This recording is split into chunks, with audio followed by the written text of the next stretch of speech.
What's going on, guys? Thanks for stopping by. I hope everyone's having a great day. This is Josh here, as always, with JB Fitness, here to kind of give you guys a bit of an update on my training. It has been a while since I've really posted any training videos. This is kind of an update on my squats. I have recently decided to kind of take a step back and reinvent my squat. Here we're looking at an old video of me from a few months back squatting 185 for a few pretty easy warm-up reps. We're just going to kind of talk through this and break down how my form kind of looked, the good things and the bad things, and then I'm going to show you some clips from my new training style. So at first you may notice the form on this really isn't too bad. This is a pretty explosive set. At this time this is a relatively light set for me, so I wasn't really straining too hard, so I was able to maintain some proper form. So it's probably not the best example, but we're going to freeze frame here in the bottom of a squat just so we can get an idea of what's going on here.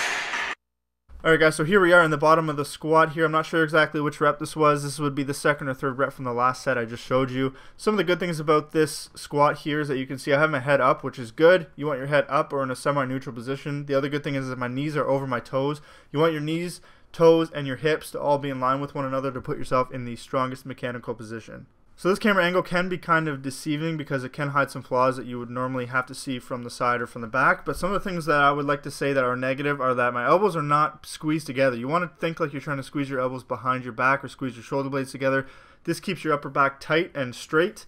Not doing so allows me to basically round my upper back. When this upper back is very rounded in this video, it is hard to tell. The other thing is that my knees go past the toes. This is kind of a myth. It's really not a bad thing if your knees go past your toes, and with this lightweight it's really not too bad.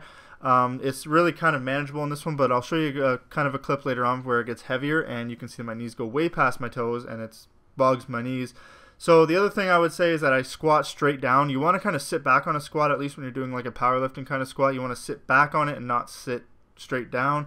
And the other thing is you can see I'm not forcing my knees out. If you watch the clip from the beginning, you can see that I'm not forcing my knees out. I just kind of go straight down. So I cave in onto my quads. It's very quad heavy when I squat like this.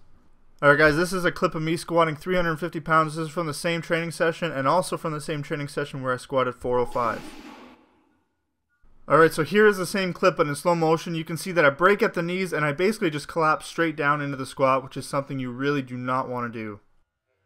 So here's another still from the bottom of that same squat. You can see that a lot of the flaws that you have in the lighter weights are going to show up more significantly in the heavier weights. So you may think that something's minor in a lighter weight. You might think, oh, it's just a little minor thing, but when you get into heavier weights, that's really going to show up even more. So here you can see now that my knees go way past my toes because I collapse onto my knees and the heavier weight forces my knees out more. You can see again, if you watch the clip again in slow motion, I do not push my knees out at all, which puts all the weight on my quads, which is okay, but it doesn't hit my hamstrings or my glutes at all. And the glutes is the biggest, strongest muscle in the body. You want to get those glutes involved in the squat. You can see also that my elbows are way forward here with this new camera angle.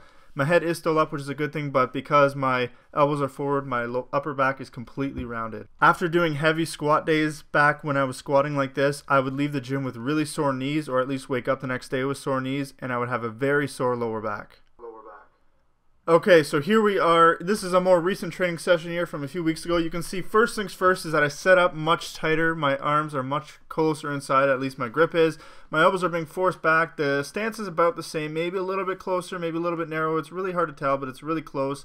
You can see that my toes are still pointed outwards. A lot of the main stuff is pretty much the same. When I break down, though, you can see I go back and not straight down, and this allows my knees to stay behind my toes, or at least right at the tips of my toes.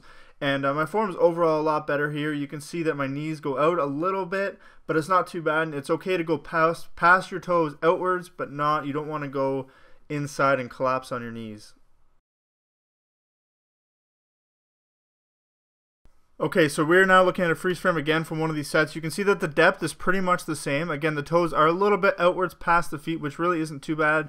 I can't really squat with my feet out wider because I have horrible mobility in my hips right now, so it is something I am working on, but at the meantime, you know what? I think this is actually pretty good. You can see that the elbows are further back. The upper back is much tighter. I have been working really hard on my upper back mobility, and also the head isn't straight up like it was. It's in a much more neutral position, but as a result of my elbows being more mobile, my chest is nice and out, and I am sitting back on the squat. So this is a quick still of both my old and my new squat in the same photo so you guys can compare side by side. It does look like my feet are closer together, but I think that's just because my knees are much further out. These are quite similar camera angles, so it does give a good comparison.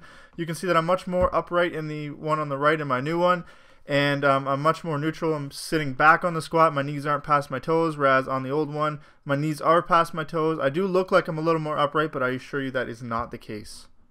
So the good thing about squatting this way is that it does carry over much better into the heavier weights. My form stays more solid. You can see this is 335 pounds. I'm going to get down and up pretty consistent with my other reps, which were much lighter. The good things you're going to see here is that I stay more upright, my elbows stay back, and my chest stays out as a result.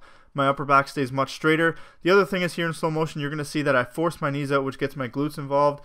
Squatting this way also takes a huge load off my knees because my quads aren't as much in play as they were. So this allows me to squat more often. So now what I'm doing is squatting heavy one day, and then the next day I'll go in and squat for lighter weights, more reps, and this helps build strength, stamina, and recovery.